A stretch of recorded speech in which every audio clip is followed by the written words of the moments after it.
बहुत समय पहले की बात है। माधवपुर नामक गांव में एक गरीब किसान अपनी बूढ़ी अम्मा के साथ रहा करता था। उसके पास एक छोटी सी जमीन थी जो कि बंजर हो चुकी थी। फिर भी वह दिन रात उस पर मेहनत करता था। मोहन बहुत ही मेहनती और ईमानदार था। वह एक आत्मविश्वास से भरा हुआ व्यक्ति था जिसे ना हालातों से डर लगता था ना ही लोगों की बातों से। हर दिन सूरज उगने से पहले ही वह उसी आत्मविश्वास के साथ उठता और अपने खेत की ओर बढ़ता जहां सिर्फ बंजर जमीन थी, लेकिन उसके सपनों की हरियाली छिपी हुई थी। उसे यकीन था कि एक दिन उसकी मिट्टी उसे जरूर जवाब देगी, सोने जैसी फसल बनकर। ओ बेटा मोहन, तेरे लिए मैंने जमींदार से बात कर ली है। वो तुझे अपने पास काम पर रख लेंगे। तू भी जाकर उनसे एक बार बात कर ले बेटा। अब हमारे बस की बात नहीं रही।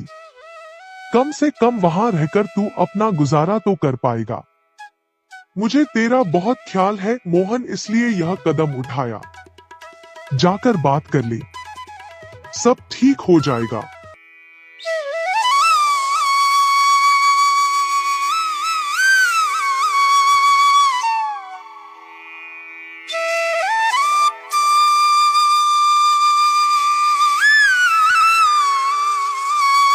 क्या अम्मा, तुमने क्यों बात की वहाँ?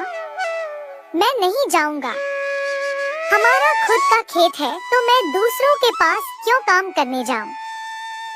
मैं गरीब सही मगर खुददार हूँ। मैं अपनी मिट्टी में पला हूँ, उसी में पसीना बहाऊंगा। चाहे जितनी भी मुश्किल हो अम्मा, मैं अपनी ही जमीन पर मेहनत करूंगा, किसी और की नौकरी नहीं करूंगा। अरे मोहन, उस बंजर जमीन में क्या उगाएगा तू? वो जमीन अब बिल्कुल बेकार हो गई है बेटा। ना उसमें नमी बची है ना जान। तू अपनी जिंदगी यूं ही जाया कर देगा।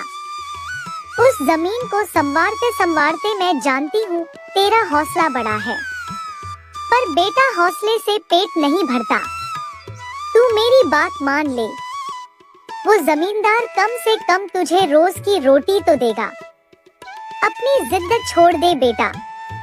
तू थक जाएगा पर वो जमीन कुछ नहीं देगी तुझे। अरे अम्मा, तुम बेकार में ही इतनी परेशान हो रही हो। देखना, एक दिन मैं उसी जमीन से सोना निकालूंगा। यह जमीन ही हमारी सबसे